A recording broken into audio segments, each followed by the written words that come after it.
How would you like a 15% discount to my daily email, the stack of stuff, the show notes, discounts to the conference, all of that? All you need to do is text the word show to 33777. You'll get the annual subscription with a 15% discount to my daily email. You'll get the stack of stuff, the links to the show notes, discounts to the conference, and so much more.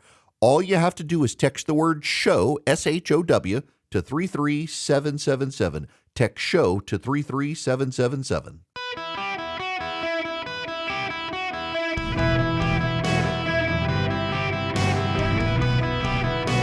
Welcome to the Eric Erickson Show podcast, Hour 3. Greetings, conversationalists. Welcome. It is Eric Erickson here across America. The phone number is 877-973-7425. Should you wish to be on the program, would love to have you. Don't forget, text Eric, E-R-I-C-K, to 33777. We need to talk about BlackRock, Blackstone, and your houses. The President of the United States of America says the United States will bar large institutional investors from buying single-family homes, arguing corporate ownership has helped push housing further out of reach for everyday Americans.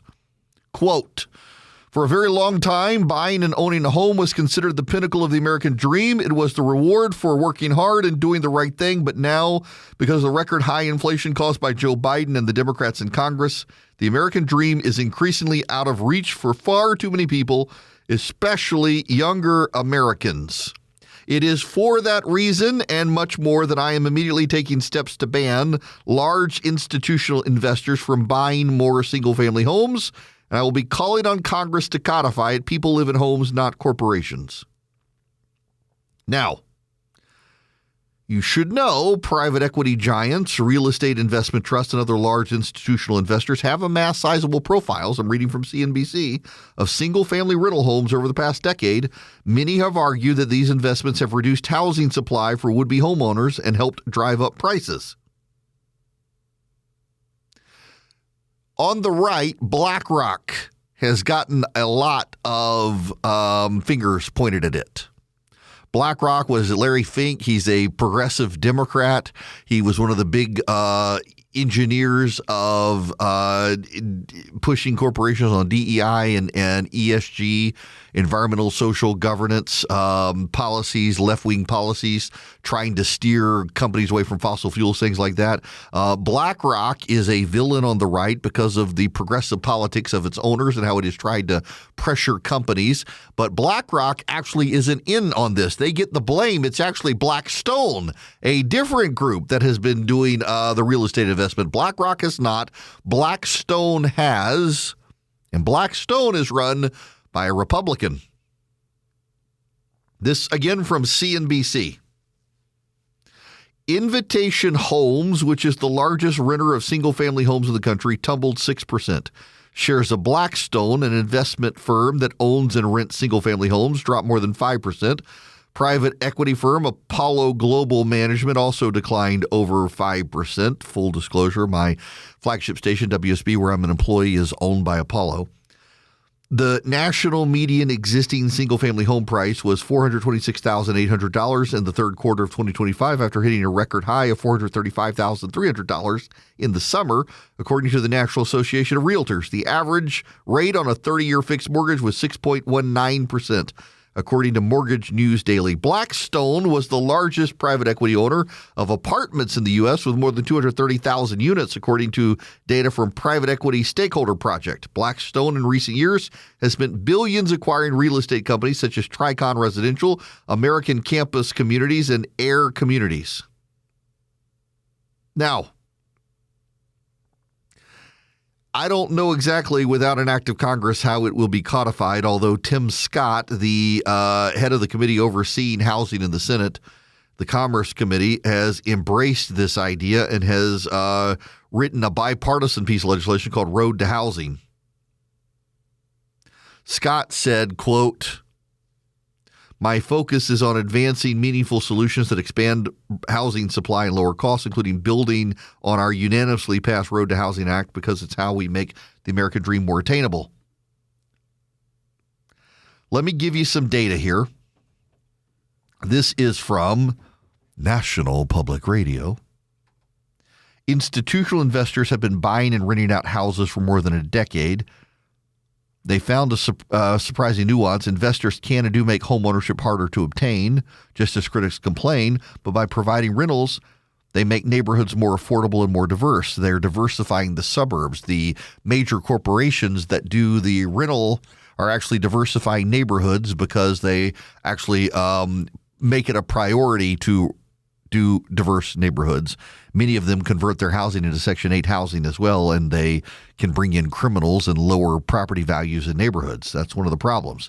Now, this is from EconoFact. Do private equity firms own 20% of single-family homes? No. Large institutional investors, defined as those owning over 100 homes, own 3% of the single-family rental stock housing, according to Brookings.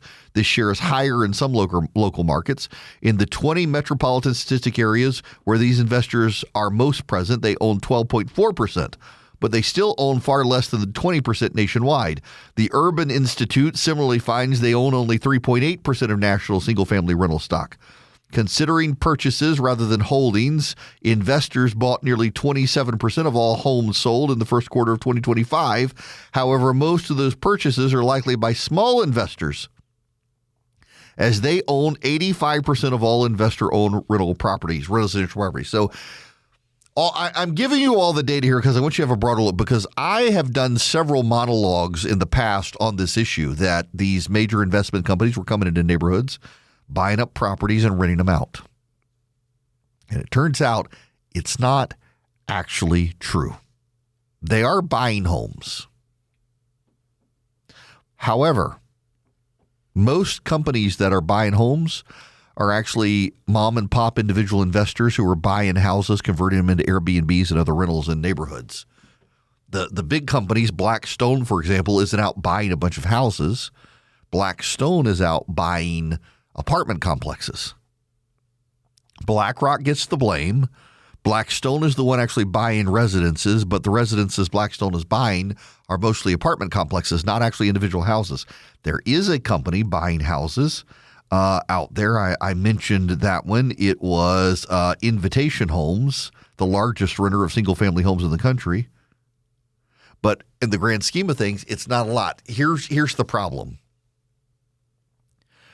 There is an issue with housing being unaffordable and hard to find houses. There are houses for sale. They're just very expensive. It's hard to build a new house in this country because of tariffs. You have tariffs on the copper, tariffs on the steel, tariffs on the aluminums, tariffs on the lumber, tariffs on the shingles.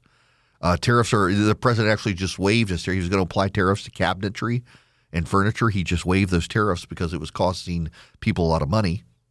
But otherwise, those tariffs would be in place.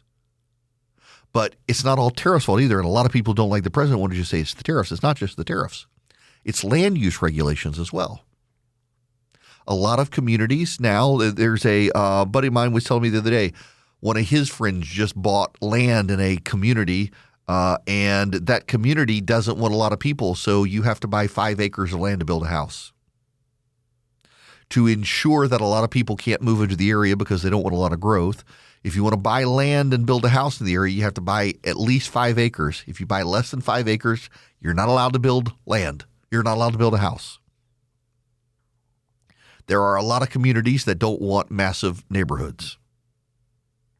There are also, let's be real honest here, a lot of progressive neighborhoods that are NIMBYs, not in my backyard. They demand affordable housing, but they don't want it in their neighborhood. Now, I will tell you that one of the things that a lot of these companies do that invest is they actually do buy up houses in neighborhoods and they convert them into Section 8 housing, and they get government subsidized housing. I am opposed to Section 8 housing. I was on a city council, and Section 8 housing does nothing but bring crime to a neighborhood. Don't scream racism at me. You all know it's true. Near me is a Kroger grocery store, and in the past 6 months, I think there have been 4 shootings. It comes after multiple apartment complexes around this Kroger have converted to Section 8 housing, and the college students and retirees who had been living in the rentals have left, and lower income people, gangs and others have come in under Section 8 housing, getting subsidized, and shootings have gone up in the neighborhood. Crime has gone up in this area, and it is no coincidence it comes as the neighborhood has embraced Section 8 housing.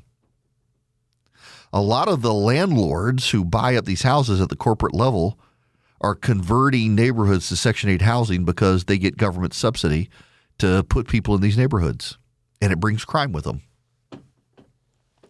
My homeowners association has now restricted the amount of rental properties in the neighborhood. A lot of homeowners associations are doing that now. Not a bad thing, but houses are expensive. The president has hit on something that is deeply popular, but it's actually not as big a problem as even I had thought it was. It amounts to essentially like 3 to 4% of property in the country. However, in fairness, in some communities, it can be up to 10, 15%. So you got to keep that in mind. But it's not as overwhelming as I had expected it to be. And I talked about it a number of times, and I corrected myself in the past when people who actually know what they're talking about, number one, said it's Blackstone, not BlackRock, and it's apartment complexes, not houses. It's Invitation Homes that actually is the one that buys and rents the houses. And in many cases, they actually provide cheaper rents. But in many cases, a lot of these companies are doing Section 8 housing, which also brings in crime. I appreciate the president wanting to solve the problem. But as a lot of people are pointing out, while it polls very well, it's not actually the bigger issue. The bigger issue is housing regulation at the local level, and there's not a lot the president can do there. Congress has to get involved and incentivize local governments getting rid of the regulations. Congress has to incentivize local governments expanding and building homes. If you watch Dave Chappelle's latest special, where is it? It's Yellow Springs, Ohio. Yellow Springs, Ohio is where Dave Chappelle lives, and he has talked, it's outside of Dayton, Ohio. And he has talked about in Yellow Springs, he's buying up the whole town. He says it's so funny that neighbors are upset with Dave buying up the town, and it's funny to have all the white people come bow down before him. My Lord, we would like to do this in the town. Says there's a big controversy about affordable housing. All the whites wanted affordable housing. And he's like, I'll buy up your house. It's affordable to me. No, we don't want you to buy our house. But there was a big controversy in Yellow Springs, Ohio. They wanted to build affordable housing. And the way they wanted to build affordable housing, it wasn't a great idea the way they wanted to do it. And what's so funny is it's a hippy-dippy, pretty progressive community, and all these progressives, they don't particularly like having Dave Chappelle now buy up the town, and he opposed the affordable housing, and they made him the bad guy over opposing the affordable housing project. But it was a terribly designed project was the objection. But a lot of wealthy white people who love the idea of giving poor people houses don't want it in their backyard. And they have passed regulations that make it very difficult to build affordable housing in their neighborhoods. And let's be honest here, affordable housing is code for bringing in poorer people who oftentimes bring in baggage that includes crime. Just build houses. If you build enough houses, the law of supply and demand says the houses become affordable as you want to sell them. Build houses. But also get rid of the tariffs and deregulate. Allow the home builders, like in Atlanta, for example, it's harder and harder to build a house because the easiest way to build a cheap house is you clear cut the land and then you replant the trees. And now in Atlanta, you got to protect all the trees, and it makes it harder to build a house, which drives up the costs. And the developers are like, we will replant trees if you allow us to build the house. And no, got to preserve all the old growth, which I'm sympathetic to, but also understand what you're doing is you're driving up the cost on the developers to be able to build affordable housing. That is not cheap housing for poor people, but reasonably priced homes for the middle class. You can't do it anymore in a lot of these places because of the NIMBYs. It's a more complicated problem. It's like the military-industrial complex. So I'm glad the president's targeting the issue, but I'm more sure he's in the right on what he's doing to the military-industrial complex than what he's doing here. He's targeting companies that actually own less than 3% of the homes in the country. I'm not sure he can do it by executive order, but at least he'll start the conversation. But the bigger issue is tariffs and local regulations, and the local regulations are bigger than the tariffs when it comes to building houses. Y'all, I'm not a New Year's resolution guy. I never have been, but I have resolved, I guess you could say, before the New Year's to just drink more water. It's good for you. And I buy bottled water for the office, but I finally broke down and I bought a Cove Pure. So if you don't know what it is, it's an incredible machine. It's got technology that's certified to remove 99.9% of contaminants from the water. It gets rid of PFAs, microplastics, pharmaceutical residue, fluoride. It gets everything removed. It's the purest water you can get, and you just pour tap water in the back and let the filters do the work, and it just works. When I used it for the first time, I didn't realize you could heat up the water. You can chill the water. You can just have regular tap water at room temperature, and it just works with the push of a button. It sits right on the countertop. Didn't have to call a plumber. It makes it really easy. Cove Pure is so easy to get pure water with the push of a button. Do your New Year's resolution. Improve your health with real clean water. Right now, you can get $200 off for a limited time at covepure.com/Eric. That's COVEPURE, covepure.com/Eric, ERICK. Welcome back. It's Eric Erickson here. Let's hop to Jim on the phone. Welcome, Jim. How are you? I'm doing great, man. Can't believe I'm actually talking to you on the radio this time. Glad to have you. Yeah, my pleasure. What's going on? So, what I wanted to talk to you a little bit about it. I'm a mayor of a municipality, and I get questions and frustration from a lot of people about affordable housing and the issue. And one of the things that I've been very frustrated about myself is having these discussions about affordable housing. The thing that never is talked about, and I wanted to make sure that you had thought about this. The federal tax code is the biggest obstacle to small homes and people who are, on the borderline of being able to afford a home. The challenge they have is they don't get the tax benefits that Blackstone or even the individual investors get. If you're a family, a man and a wife trying to buy their first home for $300,000, the investor has the opportunity to write off all of the taxes, all of the insurance, all the maintenance costs, all the property taxes, whereas the poor person on the side of the road is standing there saying, well, I can't compete. The investors can pay $400,000 for a house that's only $300,000 because they get to write all that off. It's just not fair. I remember I'm old enough when my parents in the 70s used to have a lot of those tax write-offs. And I know they changed the tax code because it was too complex and all that stuff. But until the federal government puts the individual property buyers on the same level tax-wise, there's no way you're ever going to solve the affordable housing, because I see it all the time. We've got police officers who have tried to bid on houses, but they get bought out. If it's affordable, an investor's going to snatch it up because they can write it off, fix it up, and rent it out. That's actually a really good point, Jim. That actually is, and I hadn't thought about that, but you're right. And I've told it to all of our senators.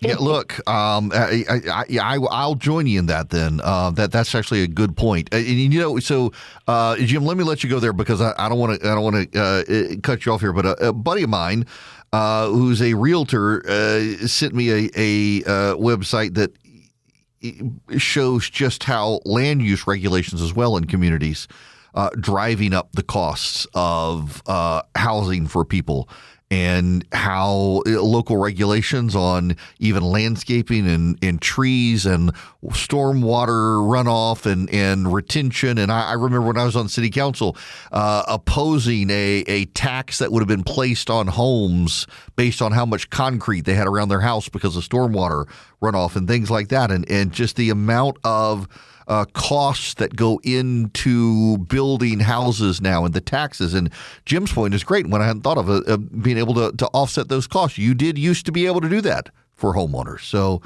it's a complex issue, but there are fixes that Congress could deploy with tweaks to the tax code and regulation at the local level. When we come back, more of your phone calls and J.D. Vance at this press conference of the White House.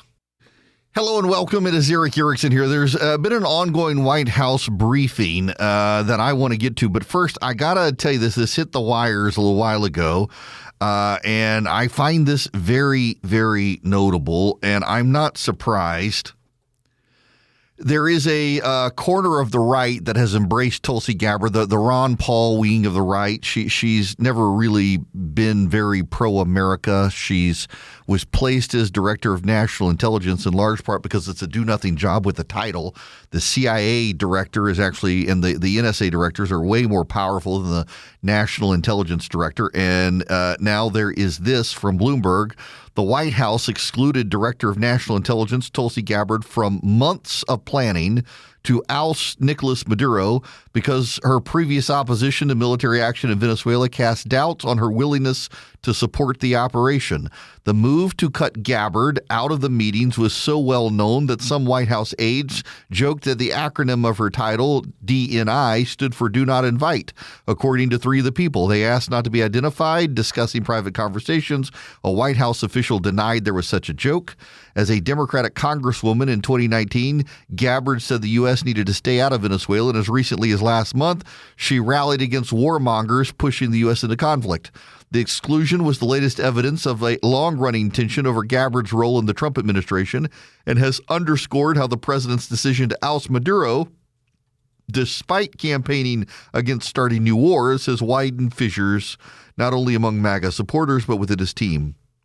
As for comment, White House Communications Director Stephen Chung said Trump had full confidence in DNI Gabbard. She's doing a fantastic job. A senior intelligence official pushed back against the characterization that Gabbard had been excluded, saying she provided intelligence that helped the overall mission, even if it was less operational and more analytical. An ODNI, that is Office of the Director of National Intelligence spokeswoman, referred Bloomberg to a social media post Gabbard wrote Tuesday, lauding service members for the operation's flawless execution of the move to capture Maduro.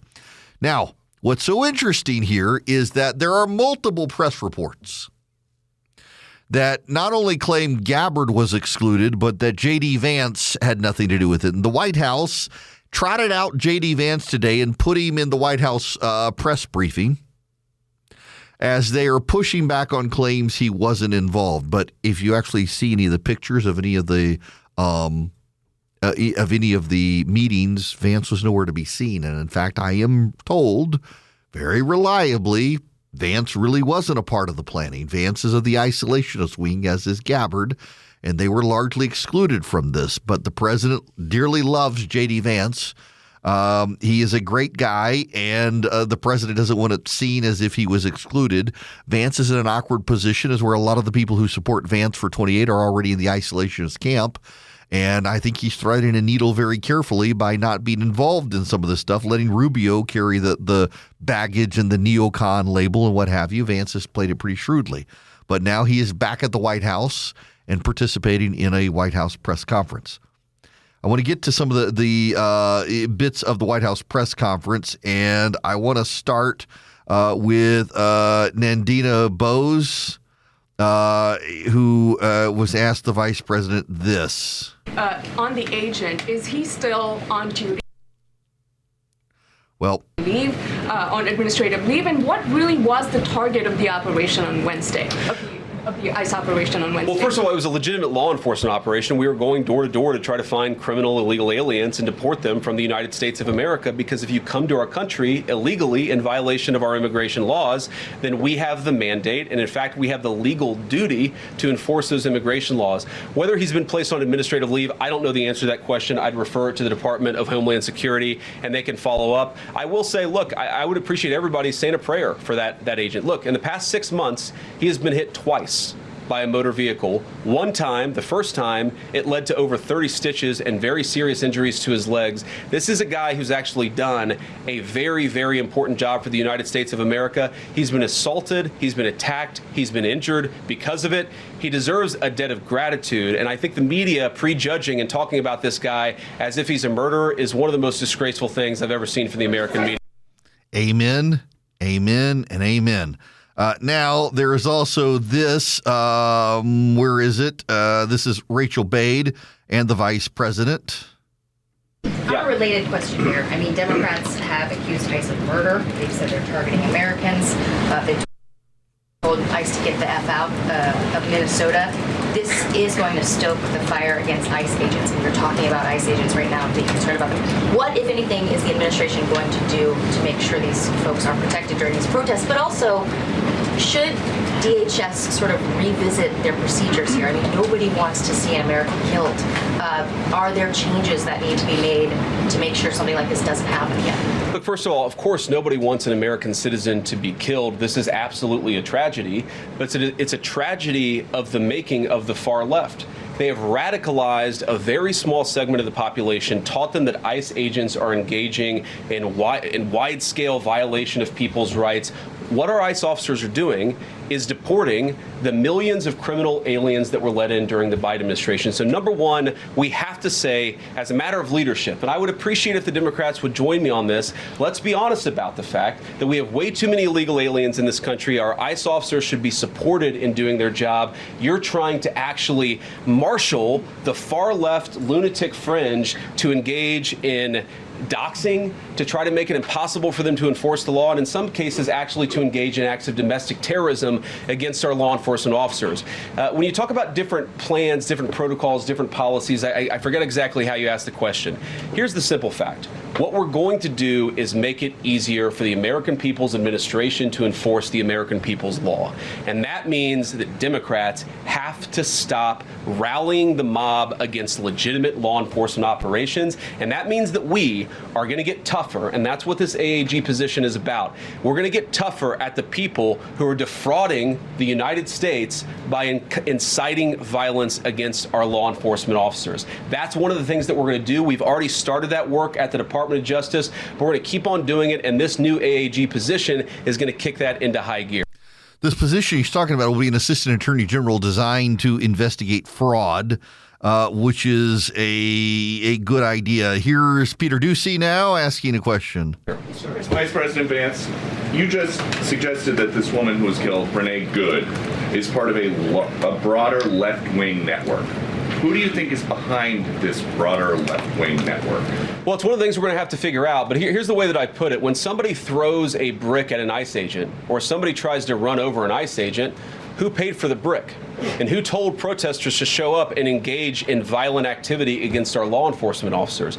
You see, just with this most recent terrible incident in Minneapolis, you see friends of this woman's or other people who are eyewitnesses saying basically that she was there to engage in obstruction of a legitimate law enforcement operation. How did she get there? How did she learn about this? There's an entire network, and frankly, some of the media are participating in it, that is trying to incite violence against our law enforcement officers. It's ridiculous, it's preposterous, and part of our investigatory work is getting to the bottom of it. Who's funding it, who's supporting it, who's cheerleading it, and of course, if there's illegal activity related to that, we're going to get to the bottom of that and prosecute it where we can. I want to keep going with this because a lot of this is informative. This is Danny Kemp from Agency Free, what is it, AFP, the French Press Association. Mr. Vice President, I mean, you presumably watched the video yourself. There's not the slightest doubt in your mind, having viewed it, that the victim, you still believe that she deliberately tried to ram him despite seeing this video? Look, I don't know what is in a person's heart or in a person's head, and obviously we're not going to get the chance to ask this woman what was going on. What I am certain of is that she violated the law. What I am certain of is that that officer had every reason to think that he was under very serious threat for injury or in fact, his life. What I'm certain of is that she accelerated in a way where she ran into the guy. I don't know what was in her heart and what was in her head, but I know that she violated the law, and I know that officer was acting in self-defense. It raises an interesting point, though. Look, if people want to say that we should have a legitimate debate about, what was she really doing, right? Was she panicking when she drove into this officer, or was she actually trying to ram him? That's a reasonable conversation. What's not reasonable is for so many of you to plaster all over the media that this was an innocent woman and that the ICE agent committed murder, which is what many of you have said explicitly and some of you have said implicitly. That's what I have an objection to. The idea that this was not justified is absurd, and I think everybody knows it in their heart. Look, he's absolutely right on that. It's incredible now at CNN, they're denying that she hit the guy. There are two angles of this video, and you can clearly see the car impact the officer. By the way, I bet there's going to be body camera footage as well. They're concocting a mythology now that the retraction never gets as much attention. So they can come out now and say she never hit him and then later say, oops, our bad, we were wrong, but no one's going to hear it when they bury it in the back of the newspaper. Whether or not she intended to hit him is irrelevant. She hit him. Whether or not she intended to flee the scene or not is irrelevant. They told her to get out of her car. She disobeyed law enforcement. She obstructed them. Then she tries to run off, hit an officer. She gets shot and killed. It's a tragedy, but it's reasonable to presume the officer thought his life was in danger. They've been gunning down or attempting to gun down ICE officers around the country. This is ABC's Rachel Scott. And again, thank you for taking questions, Mr. Vice President. There's clearly a lot of emotion in Minnesota, across the country, over this incident. You're calling Renee Good a deranged leftist. There's been heated rhetoric that we've also heard from officials. What responsibility do you and the president have to diffuse some of the tension that we are seeing play out in Minnesota, bring down the temperature as this investigation is unfolding? What we have a responsibility to do is to protect the people who are enforcing the law and protect the country writ large. Whether you're a Democrat or Republican, you deserve to have the people's laws enforced in the United States of America. Now, again, I'm not happy that this woman lost her life. I'm not happy that this woman was there at a protest violating the law by interfering with a law enforcement action. I think that we can all recognize that the best way to turn down the temperature is to tell people to take their concerns about immigration policy to the ballot box. Stop assaulting and stop inciting violence against our law enforcement officers. That's the best way to take down the temperature. And we're not going to give in to terrorism on this. And that's exactly what's happening. People trying to antagonize, to commit acts of violence. They throw bricks at them. Sometimes they shoot at them. Sometimes they dox them. Sometimes they go to their place of residence and harass their families. This is classic terrorism. And we cannot say that when a far left fringe is inciting violence against our brave law enforcement officials, that we're no longer going to enforce the law. That's rewarding the very people who are engaged in this garbage. Amen. The actual reward that they just got is a new assistant attorney general who is going to prosecute and investigate this stuff even more aggressively than before. Amen. Good for that. Now, Ed O'Keefe asked the $1 million question that is not about Minnesota. He's from CBS News. What is your specific role in the future of Venezuela? And I'm wondering, could you confirm reports that the Director of National Intelligence, Tulsi Gabbard, was kept out of the planning for the operations because of her past concerns about military involvement in Venezuela? So I've heard a couple of things. One, that I was kept out of the planning for the Venezuela operation. That's false. And another, that Tulsi was kept out of the planning for Venezuela operations. That's completely false. Look, we're all part of the same team. And one of the things that is really amazing about that operation is that we kept it very tight to the senior cabinet level officials and related officials in our government. And we kept this. I think it suggests that the team works very well together. Well, looking ahead, what is my role? Look, my role is going to be whatever the president asks me to do. Has he asked you to do something yet? Well, every other day, I'm chairing the meeting that we do on this among White House principals to talk about next steps to try to ensure that Venezuela is stable. And as the president has directed us to do, to ensure that the new Venezuelan government actually listens to the United States and does what the United States needs it to do under our country's best interest. So I'm going to be as involved as the president wants me to be. So far, that's been very involved, and I'll keep on doing that so long as the president asks me to do it. I got to tell you, that's not, I mean, you believe what you want to believe, but I've just been told that's not actually the case here, but that it's actually also by design to protect the vice president's interests if there was blowback from those who don't want the president to do what he's doing. It wasn't shutting him out of the process because they didn't want him. It was more giving him some distance from the process for plausible deniability, if you will. By the way, while all of this is happening, you need to know the internet has gone out in Iran, and Iranian military forces have now taken to the streets. Crowds of demonstrators have flooded Tehran. Major police action is being taken, and the Islamic Revolutionary Guard Corps have been deployed to the streets. This is wild to see, as the Iranian regime is perfectly happy to exterminate the Iranian people just so they can preserve power in the country. I suspect this is going to provoke a military military response from the president of the United States, who warned the Iranian regime if they take after the people of Iran, he'll come after the regime. I kind of hope he does. Greetings. Welcome. It is Eric Erickson here across the nation. The President of the United States sat down for a multi-hour interview with 4 reporters from the New York Times, David Sanger, Tyler Pager, Katie Rogers, and Zolan Yana-Youngs, in the Oval Office. Let me just read you the opening here. President Trump declared on Wednesday evening that his power as commander-in-chief is constrained only by his own morality. Brushing aside international law and other checks on his ability to use military might to strike, invade, or coerce nations around the world. Asked in a wide-ranging interview with the New York Times if there were any limits on his global powers, Mr. Trump said, "Yeah, there's one thing. My own morality, my own mind. It's the only thing that can stop me. I don't need international law. I'm not looking to hurt people." When pressed further about whether his administration needed to abide by international law, Mr. Trump said, "I do." But he made clear he would be the arbiter when such constraints apply to the United States. "It depends on what your definition of international law is," he said. Mr. Trump's assessment of his own power to use any instrument of military, economic, or political power to cement American supremacy was the most blunt acknowledgement yet of his worldview. At its core is the concept that national strength, rather than laws, treaties, and conventions, should be the deciding factor as powers collide. He did acknowledge some constraints at home, even as he has pursued maximalist strategy of punishing institutions he dislikes, exacting retribution against political opponents, and deploying the National Guard to cities over the objections of state and local officials.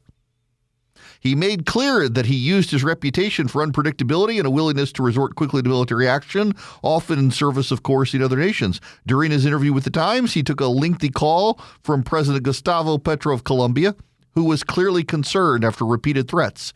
Mr. Trump was thinking of attacking his country. "Well, we are in danger," Mr. Petro said in an interview with the New York Times just before the call, "because the threat is real. It was made by Trump." Ladies and gentlemen, the President of the United States, Donald Trump, set for a 2+ hour interview, unfiltered, with 4 reporters from the New York Times, something Joe Biden never did.